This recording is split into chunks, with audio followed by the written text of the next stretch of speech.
a cacao company that actually works with small cooperatives in Mindanao, a part of the Philippines, and the small cooperatives are being trained on how they can produce quality cacao beans. So there, and Kennemer actually processes it and markets it in other countries, no? Quality cacao beans from the Philippines from smallholder farmers. Then lastly is community ownership. Community ownership is very important because you have, again, as I've said, you have to make them be onboarded in the value chain. It's important that they don't just understand how the technology works. They have to actually be ambassadors of it to each other. Because what's very crucial is how can you actually support the methods that they know? It's not introducing a new method. It's actually supplementing what they know so that they can produce quality supply. And what's critical is through the methods that they know, how can you actually develop that? And that's what we call inclusive innovation. So that's how how your Agritech business will work if there's what we call ownership in the community. So there, and an example of an inclusive business who does this is Agro Digital PH. So what they do is they work directly with cooperatives on the ground, with the different the ones who produce these the one who produces. No, what they do is they use digital technology to actually make the cooperative function more efficient in terms of accounting for their production cycles, at the same time, coordinating with their suppliers, expanding their operations to more cooperatives in their specific area. So to make an impact, it's important to consider these things: your team, your clear partnership in the value chain, and the ownership of the community, so that technology will be more inclusive and it will make an impact. So there.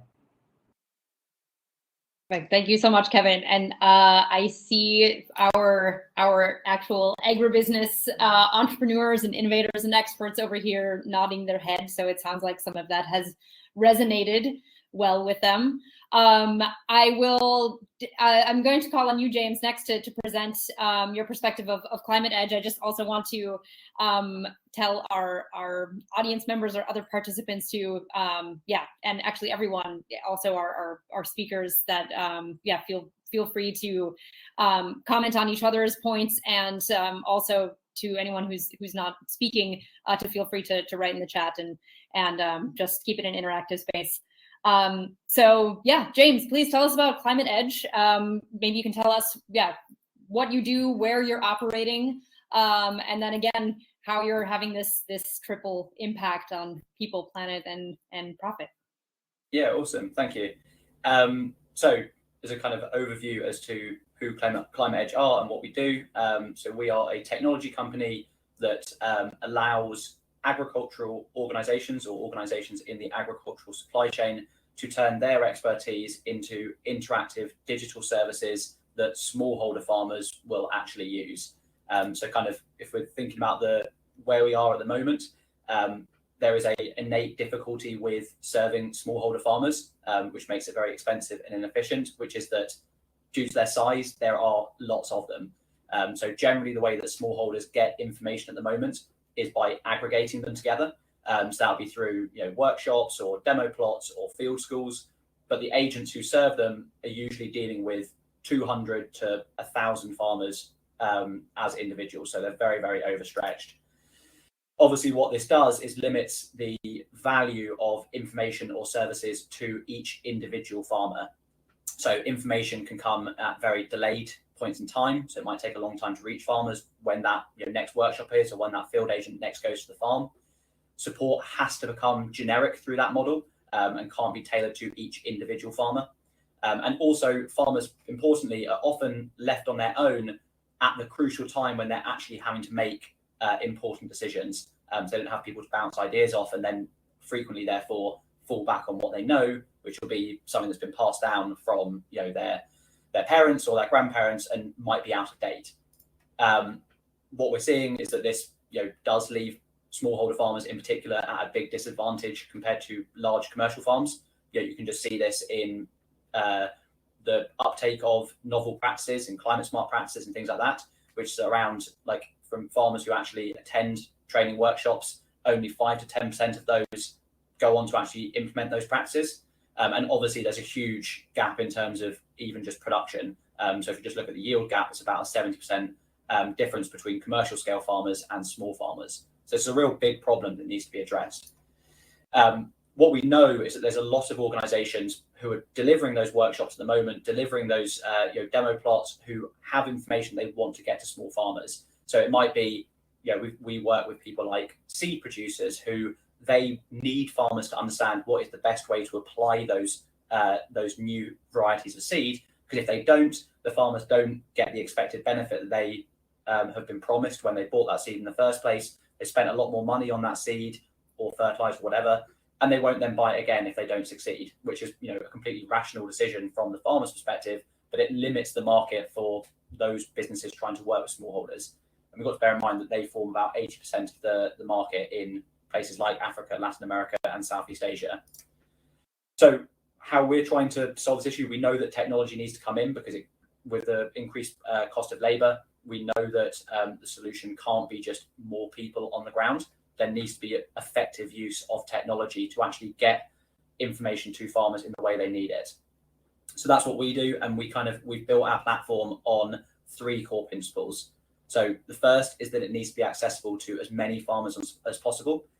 Obviously, it has to be someone who has technology, but we have a few things that enable that to be more accessible. So we work through not only things like WhatsApp, but also SMS and IVR. So even if in areas where literacy is low, we can still get information to farmers. And we also support the ability to deliver services in any language.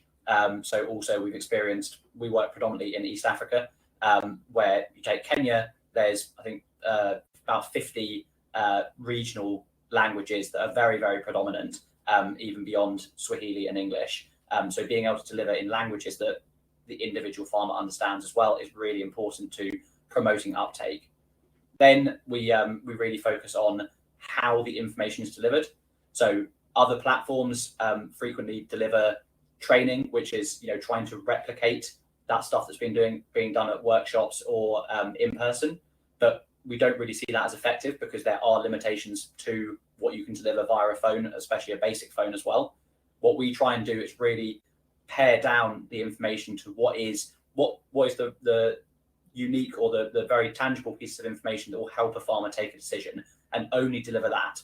Everything that is more complementary should be delivered in person through training. So it's more about complementing and augmenting existing practices. And I think Kevin mentioned this before. We're not trying to change how things are being done in a very drastic way. We're trying to complement and improve the existing ways that things are being done. And then finally, another big problem with smallholders is just a lack of information coming from the farmers back to organizations. So we're trying to bridge that gap as well. So we make everything interactive. All of the use cases on our platform are two-way. So we always encourage farmers to actually send comments back to us, and we learn insights from that process so that we can see, well, what is blocking farmers from taking actions. We can actually promote iteration and not just saying that the first service that you create digitally is going to work and that's going to be what you use forevermore. We try and promote an iterative design process because we know that we're starting from quite a far way back. And so just accepting that. So I kind of mentioned that where we work, we mostly work in Kenya, but also Tanzania and Uganda is our focus at the moment. And we're currently reaching about 70,000 farmers in those areas through a number of kind of key customers. So to kind of touch upon some of the other questions. So how does our business model empower people and protect the planet? Kind of the core, the people, it's very much like farmers and smallholder farmers are at the center of our business model. We know that, and I kind of think the key point here is how do we empower people? And I think that addressing that information gap is how you can actually empower people. So, not just saying this is what you need to do, but really focusing on the delivery of information so farmers can make their own decisions. They can weigh up different options, which is very difficult when you don't have access to knowledge or access to what different scenarios could be. So that's, our whole model is based on trying to provide farmers with their own kind of autonomy in many ways. In terms of the planet, obviously it's a very, very important point as well. The way that we view that is that we are trying to promote sustainable intensification on land that is already being used for agriculture. That feeds into the fact that smallholder production is way below potential.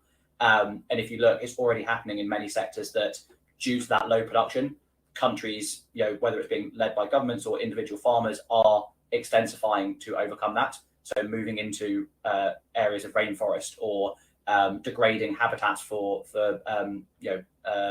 species and ecosystems. So promoting intensification on land that already exists is our how we believe that we can drive food production, which is very important, but not increase the amount of land that's being used for that.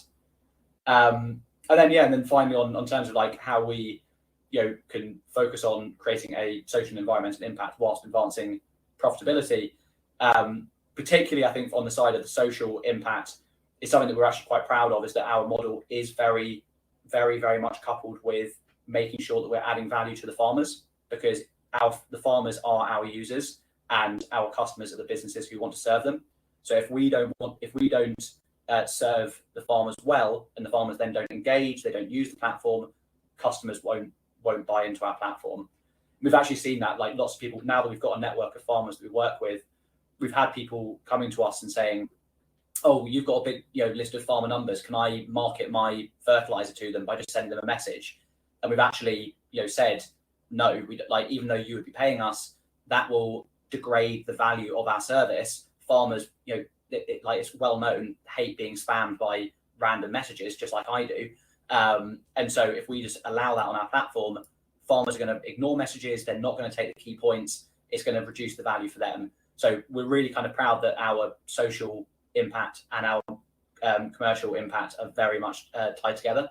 And it's been kind of observed in practice as well. So yeah, we're hopeful that will continue, but it's something that we're really kind of pleased with.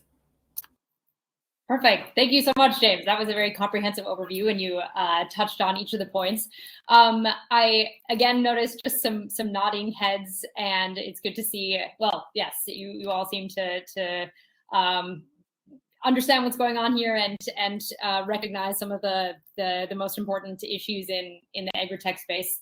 So Almut, I'll pass it to you next to present the model of Equator Kenya. And one important thing that I didn't mention at the beginning, but again, so first of all, I mean, the goal here is not only to hear from each of you, but also Business Call to Action plays this convening role of member companies, and we hope to play it even more. So I also hope that this is the beginning of a discussion between our member companies who are here as well, and also in the future bringing more of our Agritech companies as in the next months of 2021 and then into 2022, BCtA will be facilitating a community of practice specifically around this topic of Agritech. So it's good to have a little mini community of practice here with our Agritech members, and I hope this is just the first kind of intimate iteration of a discussion between our member companies, that we can continue for everyone here to meet each other and bring more people into the conversation too. With that, and I see also Pedro, I'll ask you later to come on and ask your question about impact measurement and management, which is a very good one. But first to Almut and Suvankar to bring their models. So Almut, Managing Director and Co-founder of Equator Kenya. Please go ahead, tell us about Equator Kenya, where you operate, and your thoughts on this people, planet, and profit trifecta.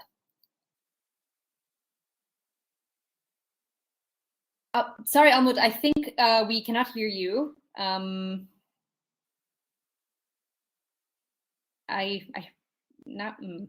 it seems now you're on mute, but I heard you before, so I'm not sure what happened in the meantime.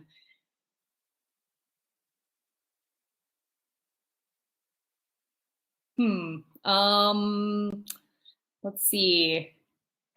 We still don't hear you, but I heard you when you first came on, so I don't know if anything changed between when you first logged in and now. Sorry, maybe you can write in the chat and I can help to see if there's anything going on. In the meantime, I'm sorry, the virtual world we live in. In the meantime, maybe if I may, yes, exactly. So Almond, while you sort your mic up, maybe Subankar, I can ask you to step in. If you could present the case of Equator, what you're doing, where you're operating, and Subankar, our co-founder and CIO of Equator, our esteemed BCtA member company. Great. Please go ahead. Can you hear me? My technology Yes, is working all right, right? Great, thanks. All right, cool. So as Sheila mentioned, I'm Subankar, based in Delhi in India, and I'm the co-founder of Equator. So I actually will keep it very short as an elevator pitch. Our model is based on the premise of assisting farmers and agri-value chains in data-driven decision-making. And within the model, the trifecta of people, planet, profit is embedded, but we have another P called the portfolios. So we essentially manage portfolios of farmers in the regions where we are operational. And currently, we are working in Southeast Asia, where Kevin is based, from Philippines to West Africa, in Ghana and Nigeria, and even where James and Almut in Kenya as well. So our modus operandi is very simple. We work through a partner network in countries, and we digitize their own network of farmer cooperatives, farmer organizations, agri-SMEs, who are responsible to then use their social brokerage and our digital platform to provide assisted advisory and assisted commerce to the farmers. And in order to do that, those first level partners in those countries also bring in the agri input companies and outputs, as Kevin very clearly mentioned. So it's a value chain, right? So you bring in all the key stakeholders together so that their action would then be the outcome that the farmer would essentially need, or an input the farmer would necessitate. Now, connecting the dots in terms of from soil to shelf or from dirt to data is our responsibility. So in order to understand what is the soil and then connect it with the soil testing provider, what nutrients are available, connect them to the right nutrient provider and fertilizer input companies, what stage, which seed, which crop protection is required, is all part of that. And this is just the handful of jargon that I just put across to say that it covers all the key aspects that a smallholder farmer would need in order to farm on their land. Now, within that context, we are actually building more than 385 KPIs on a concurrent basis.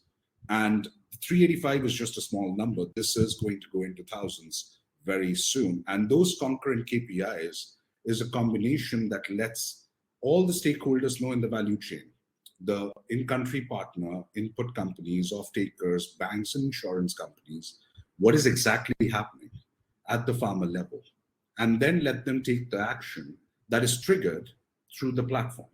Now, whilst all of this is happening, it is having an impact on the portfolio of the farmer.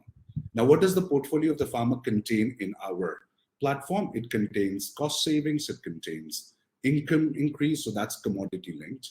It includes soil health management and carbon sequestration, so it's carbon credit linked. And finally, the farmer is also being incentivized for the data that they are providing. So it's a commodity carbon data combination that creates the portfolio of the farmer. Now, I'm not a big believer in that every farmer should have a positive impact, right? I'm a big believer in it should be transparent. And then the action on the basis of that transparency should be taken. So the portfolios, just like you have stock portfolios, will go up and go down on a concurrent basis. But the model that we have created, within that model, we've basically laid down all the caveats so that everybody recognizes what is the portfolio of that farmer and how is that changing on a real-time basis. Now, on top of that, we've just started adding layers of remote sensing and weather-based advisory, which is already populating all the key risk factors that should be addressed so that the portfolio can become stronger. So that when you see that some stocks are going down, you take evasive action. Similarly, when you get to know that there is going to be a weather fluctuation, especially we see a lot of typhoons in Philippines, so that is a challenge. So one of the things in Mindanao, in Barangay, Mindanao province in Barangay, is we basically have told them that instead of just producing plantation crops, try intercropping plantation crops with other cereal staple short-term crops, so that if a typhoon destroys those trees and you harvest, at least you can take action on these short-term crops and have your income generated, you have yourself insured, and right action at the right time can take place, as James, you rightly mentioned, right? The farmer should be able to get access to that right information at the right time. So all of that essentially culminates together with Farmex being the platform as a service. We do not eat into anybody's space. James is an expert, or Almut is an expert, and everyone else is an expert. The only thing that is non-negotiable in my platform is the algorithm. The algorithm is written and is controlled by us. Even the data doesn't belong to us. The data belongs to the farmer, and the farmer keeps getting monetized on that. And we behave as if we're just a platform connecting all the dots and the conduits together. In that scenario, the portfolio contains which people have been impacted, through how many people, what is the soil health that has been related to the carbon sequestered, how that has contributed to the planet's efficacy, and finally, what is the profitability at the farmer level, and therefore, by the virtue of that, what is the profitability at the agent level, at the in-country partner level, and finally at Farmex's level. So that's complete inclusivity inbred into the complete system. And that's how we do that. And very quickly to Pedro's question, the 300 plus KPIs that we already have, they essentially will become the biggest measurement tool to change the paradigm of impact measurement from being reactive to actually being proactive. So when you get to see on our data insights that a certain section of farmers who are women are using certain part of their portfolio better than what the male farmers are, you try to then assess whether it is actually responsibility of Farmex to have that impact, or is it something that was caused by other factors. Then you go down on the ground, do your random control trials, quasi-experimental studies, do everything that you want, but you have the concurrent data. So that also changes the entire paradigm, which is another virtue and value that comes out of the platform. So in short, Farmex is the foundation of building the new portfolio and changing the definition of how farmers should become the recipients, as well as they should also be incentivized for much more than just the commodity. And here into the carbon and the data are the two critical points. So that's it. Sheila, over to you.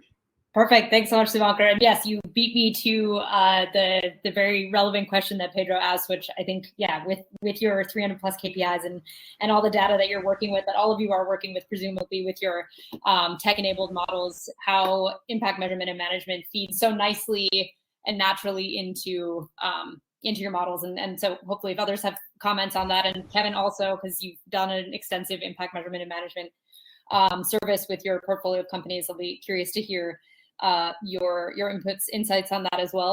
But of course, first, before opening it to everyone, and also again, I really encourage also our speakers here to please prod and ask questions of each other as well, to the extent that you would like. But first, let us get to Almut, and hopefully the audio is working now. Almut, can you please tell us about Equator Kenya, where you're operating, and your people, planet, and profit work? Yes, can you hear me now? Yes, perfect. Perfect. So yes, my name is Almut Van Kassen. I'm from Equator Kenya Limited. So Equator Kenya Limited, as a company, we contract 8,000 farmers at the Kenyan coast for the production of birdside chilies. And this is mainly for the premium food export market.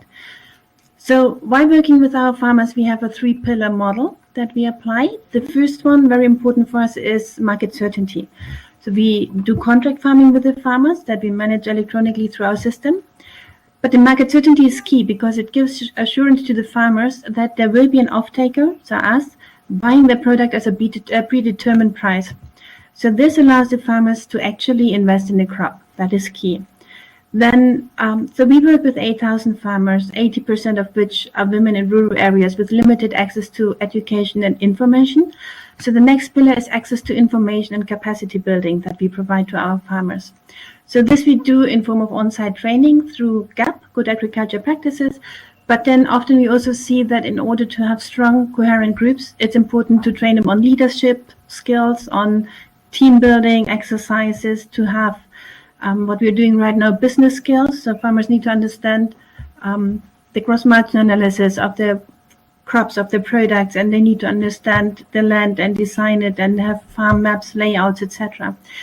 So we support them with trainings on all that, in addition to field extension services, so analyzing the crop in the field, assessing it, providing support.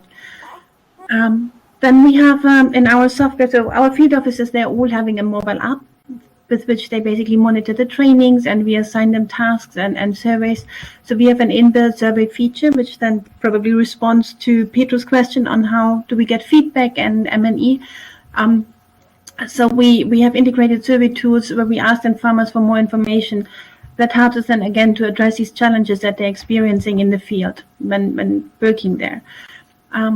So we have these on-site activities in form of trainings and open days or field days where we showcase new technologies. But then we also do a lot of e-extension services, like also James mentioned earlier, we have an inbuilt SMS feature in our system. And that one is very, very strong. And we basically provide to our farmers information in form of production advice. To give you an idea, we had a couple of years back a major pest outbreak, fruit flies in our chilies. And within no time, these fruit flies, they destroyed the entire crop.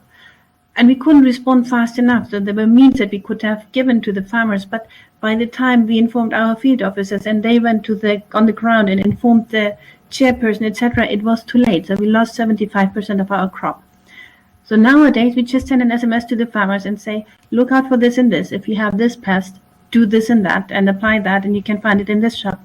So we are much faster in responding to challenges from the ground.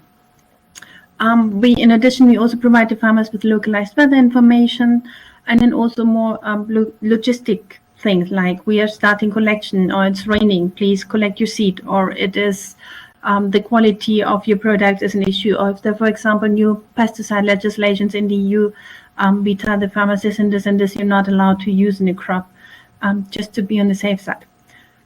Now, the third pillar of how we work with the farmers is creating access to finance. So through our platform, we are able to provide finance ourselves to the farmers in form of input finance, or we provide seeds to the farmers on loan, or sometimes fertilizer, but also harvest advances. So once it comes to harvesting, farmers often are short in cash and they can't afford casual labor for harvesting.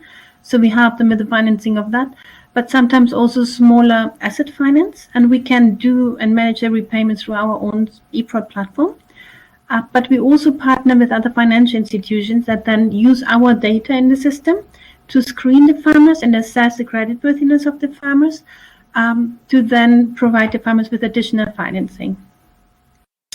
Now, how do we as a company empower people and protect the planet? So as an active company, we do empower people and assist to protect the environment. Most of our farmers are women, so 80% of our farmers. And interestingly, so we just did a survey, 25% of our farmers are youth, or represent the youth sector, which I think is a very high number compared to a lot of other companies. What do we do? So I mentioned already, we train them, we give them access to information, to finance and market certainty. And then through own, but also third-party service, we know that what farmers use the money that they make with our chili earnings is mainly to finance school fees. That is always number one. The second one is buying food, improving the food that they have, nutrition. And then also the third one is they build proper houses.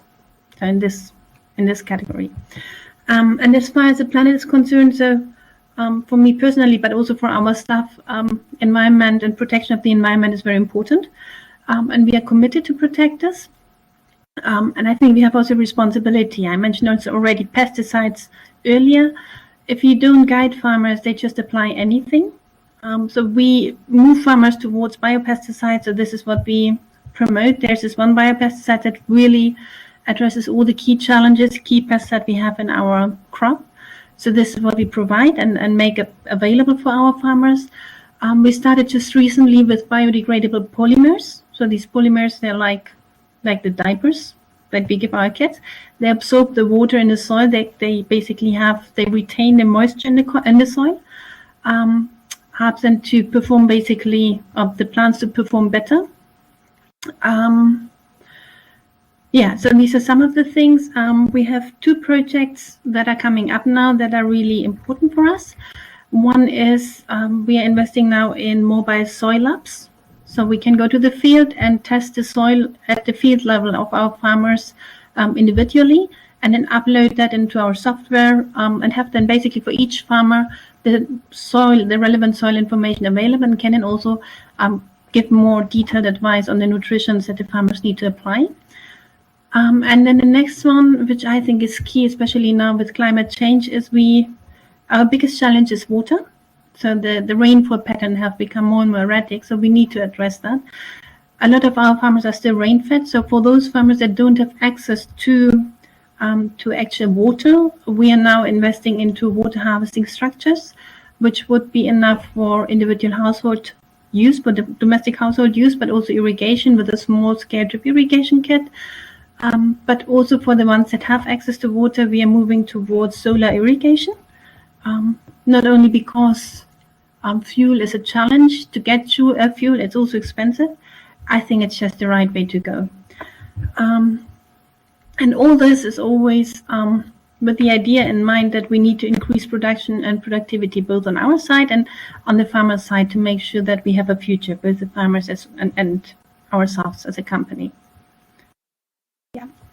Perfect. Thank you so much. I think again, just to point out, this group of people is, I think, I see lots of potential for future discussions, because I see people, just understanding each other's perspectives, and I think there's a lot that, whether you're working in similar spaces or with similar models, I think we want to pull out the things that we can learn from each other, and that ways that we can enhance each other's operations and understanding of how to have this impact on these 3 Ps or more Ps in Subankar's case.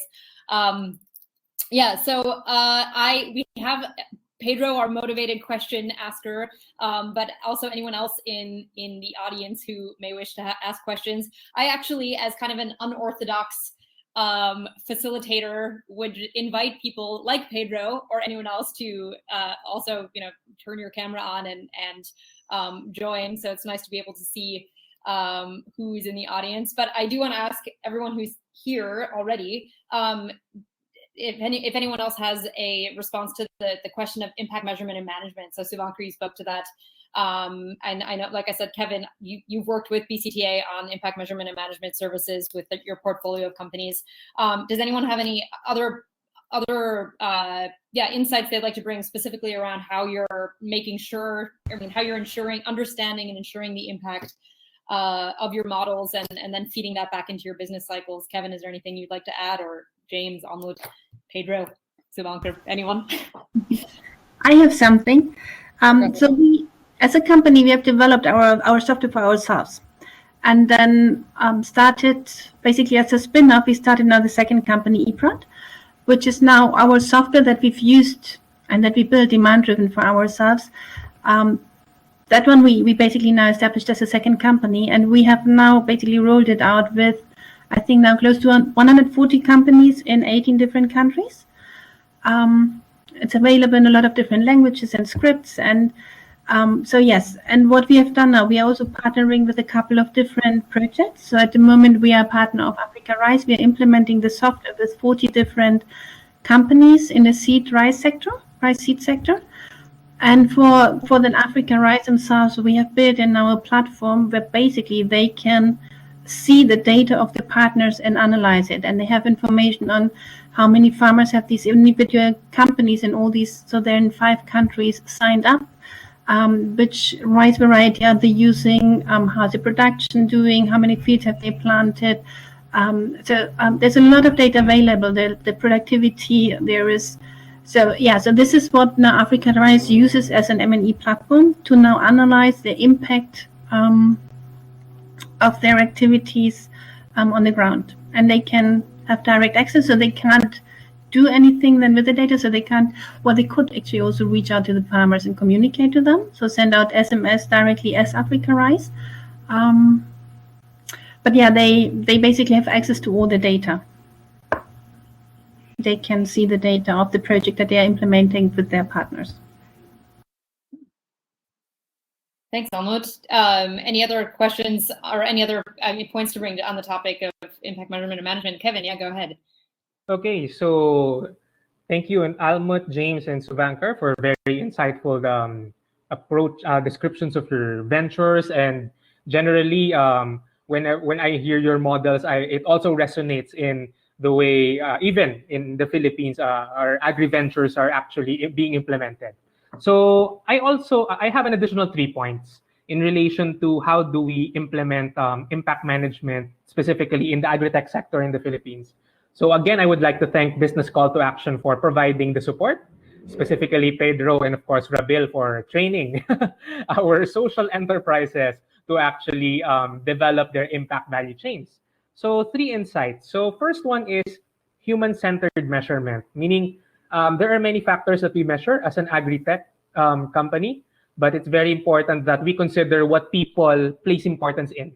Meaning, very important that they produce regularly. We can say that supply, their capacity to meet demand is a measure, but we can also say how can the entire process actually improve their family revenue, or let's say access to services that their family will need. For instance, there are farmers in the Philippines, most of them, they don't have insurance. So some of them actually are living basically on what they receive one day at a time or based on the outputs that they have. So what about their access to insurance? What about access to health? So in a way, it is encompassing to what the effects of the agritech solution will actually eventually affect their well-being as individuals in the cooperative. So their human-centered measurement, perhaps we can consider that. And second is, of course, when you look at the micro perspective, when we measured it in relation to the Sustainable Development Goals, so in the end of the day, how does it relate to the SDGs? So my second point is, how do we connect something that's micro to the macro? So it means, okay, so the agritech venture improves productivity, improves overall efficiency, but how can it actually improve, let's say, local infrastructure? Meaning, okay, so since there are a lot of, let's say, farming cooperatives in a certain province in the Philippines, so how can actually local government respond adequately to the infrastructure needs of that community? So in a way, the agritech solution actually affects generally the way a certain locality or a province hit the Sustainable Development Goals. So in a way, in the national and in the community perspective. Then lastly is, in terms of impact management, we can consider as well inclusivity. I think it has been mentioned already by the other panelists in terms of digital inclusivity, meaning the way we will measure this data. Yes, we can actually manually collect it, but it will be great if the communities themselves will have access to these technologies that's being used for measurement. In terms of reporting, I know Suvankar mentioned earlier about it, very important, the way the communities will be responding to these technologies. So in a way, the agritech solution do not just bring ways to organize or aggregate the supply or provide solution, make the cooperatives more efficient in their agricultural approaches. It also introduces new technology to them. So in a way, in our measurement, perhaps we can think of how are farmers entering the digital space, given the fact that, and especially in the Philippines, there's a lack of internet infrastructure in a lot of areas. So in a way, a lot of agritech businesses here are providing that gateway to internet accessibility because of the solution.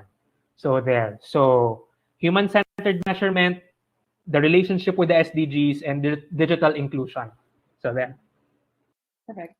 Thank you, Kevin. Yeah, and if others have a comment on impact measurement and management, then yeah, please just go. Really, at this point, just feel free to. Can you hear me, Sheila? Oh, wait, excuse me. Yeah, Rabel. Yes. Yeah, can you hear me? Yes. Yes. Go ahead. Okay, great. No, I was just on impact measurement and management. I was just because there was just some really great examples of agri-tech companies doing it and doing it really well. And it's one of those sectors I feel where IMM is actually easier to do as compared to others, because there are some metrics that are very quantifiable, such as crop yields or incomes of farmers over time. You can just track them and see the difference that is being made. But on the other hand, there's a tension of if the farmers' incomes are increasing, is it because of what the products and services the company is providing, or is it a good weather cycle, or some other government support that was provided that year, or just the prices were favorable? So I feel as agri-tech companies are always in this drive to prove or how much of the impact they can attribute towards the company. So in that, and one of those kind of more innovative ways to think about it and where the field is headed when it comes to impact management is to think of it in terms of how do you use data from the farmers to just improve your business and not worry so much about attribution of whether there's a causality between if you provided them training and that's what led to better incomes, instead of worrying about that causality, to see where the programmatic improvements can be brought, to use impact as a vehicle for driving business outcomes, to kind of shift the goalpost for having big experiments, baseline, end line, but towards more of like continuous dialogue with the stakeholders, and using that as not something that is done every now and then, but something that's done all the time, just deepening stakeholder engagement with your farmers. Thanks, Ravel. Yeah, that ties in. Well, that also kind of reinforces the last P that we're talking about too, the profit side. So just making sure that's always reinforcing the business decisions. James and Almut, I think Almut, Almut, go ahead, and then James, yeah. Okay, so I just wanted to mention something about Pedro's message about the lack of proper infrastructure. So I think to turn a company or an organization into an agtech company is not so complicated. At the end of the day, you need a laptop. If it's a small cooperative, a laptop can do, and maybe a small mobile phone, an Android 7 or Android 8, to collect data in the field that can work completely offline. So that is important. And then whenever there's internet, you just upload it. So this is all possible. I think it's not so expensive. And then providing farmer access to information is more challenging. Of course, farmers don't have necessarily access to internet or to fancy telephones, but the SMS feature is key, and that works. So whether you ask farmers to sign up through USSD to open a bank account, or whether you send them SMS, or whether you enable it for two-way SMS, so the farmers can actually for free respond and reach out to you, these are all features that work and that are in place, and you can do that. And also the IVR, as James said, this is all possible. And it's not expensive, and you can reach thousands of farmers relatively easy and fast and send them the message that you want to share with them. And then what Rabal just mentioned, I think running an agribusiness, having the data, for me, I just run the everyday management. So I provide inputs to the farmers, I collect, and then once or twice a year, I analyze the data. It's not, my driving force is not constantly understanding all the data, but then having the data available for analysis when I need it.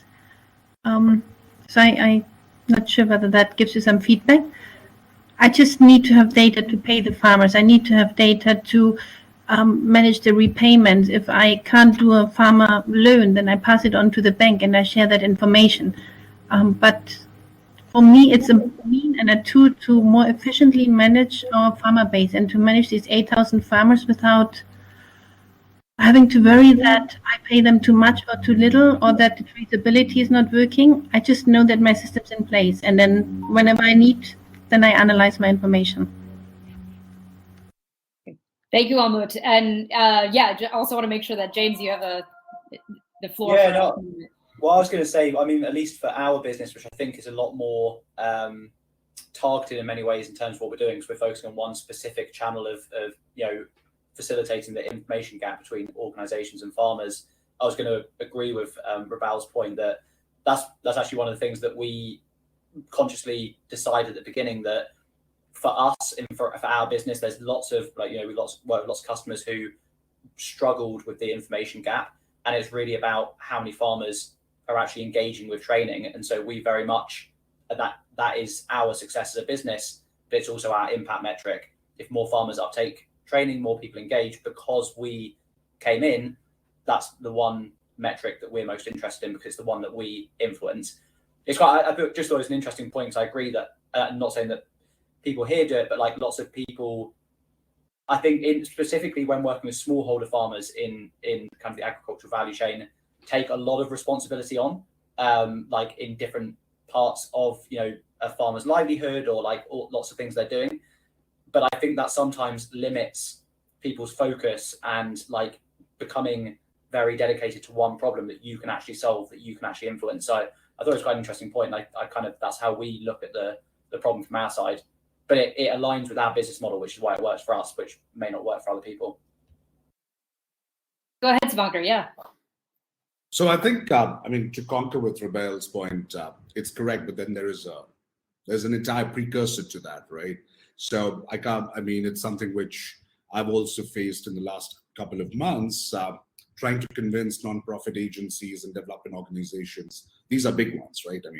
And to not go to 300 plus data points to be collected. That's abysmal to do that at any point in time. And think through more on the paradigm shift that's happening today, right? We're moving from collecting data at the baseline to now predicting data and predicting the outcomes that can happen. And then on the basis of that prediction, sending that action that a farmer needs to take. You don't need to complicate a farmer's lives that, hey, just because we thought the weather will be this, you should be thinking of doing that. No, you have a team of data scientists, agronomic scientists, and the rest of the business specialists that will be responsible to then simplify and say that there's a change in weather, there is a high susceptibility of pest attack, this is the risk a farmer is going to face. You, Mr. Farmer or Miss Farmer, do this. You, Mr. Input Company, make sure that the inputs are available here. You, Mr. Buyer, be aware that this damage is going to happen to your farm, but it may be prevented if these two stakeholders, farmers and input companies, act in the right manner. Mr. Financial Institution, your loans and your EMI can be repaid if there is no damage. But in case there's a damage, think, what are you going to do? Are you going to make the farmer a defaulter? Or are you going to come up and say that let's waive it off and then we can come back in the next tranche and help them? That essentially is the synthesis of business intelligence. So we're moving into that direction. I think when I say we're moving, I only see very few people doing that. And that paradigm shift is very, very important. So I did manage to convince those stakeholders to move away and throw away that 300-page questionnaire or 300 questionnaire survey and just focus on the basic 30 questions that are necessary to unlock the potential of a farmer and farm, right? And then the rest, as Almut and James said, use IVR, use SMS. Every time a farmer gives time, just throw some money into their wallet so that they're incentivized for the data and effort they're putting in to do that. They also see that that is something which is useful to them. Portfolio, right? That's how you manage those portfolios.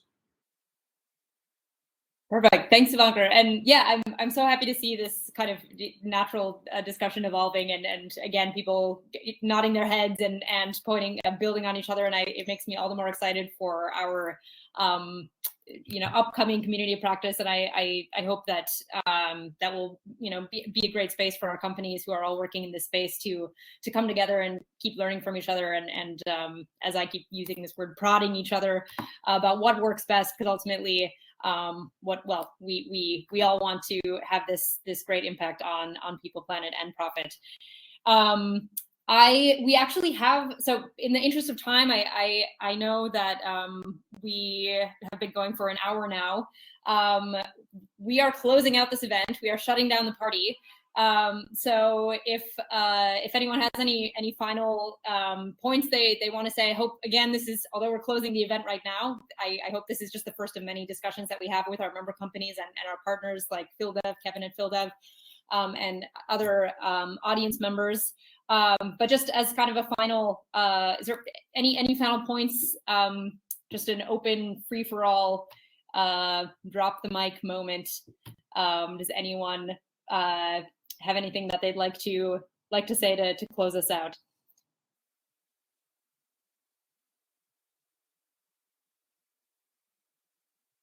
Okay, just very briefly. Well, when it comes to scaling, when it comes to investment readiness in the agri-tech sector, scaling the venture is critical per se, even in the profitability perspective, because it will make more impact in an expansive way. Meaning, either you reach out to more communities, at the same time you go deeper into the capacity of your technology, meaning you can have more features that will aid what the cooperatives and the farmers need. So in a way, it's a win-win situation, meaning when you choose to expand your company, your venture, definitely it will also benefit the communities that you're partnering with. So do not think that when you're doing agri-tech, it should be always, okay, you might be too much focusing on the social side, but in the end of the day, if you develop your business, refine it, it will be more helpful in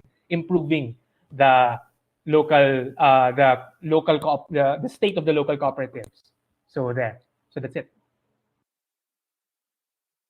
Perfect. Thank you so much. And that is a great note to end on, I think, Kevin, because it ties out nicely what our entire event the last 2 days have been about. And that is, yes, the not only green and inclusive recovery, but also an economically sustainable recovery. So again, that's why we wanted to bring in the focus not just on people, which is always underlying everything we do at Business Call to Action and with inclusive business, but also the climate focus, which is just, I mean, yeah, we can't disregard it in any sector, but then ultimately we're talking about business, which necessitates and requires the sustainability, the self-sustaining nature for long-term economic growth. So thank you for closing on that note.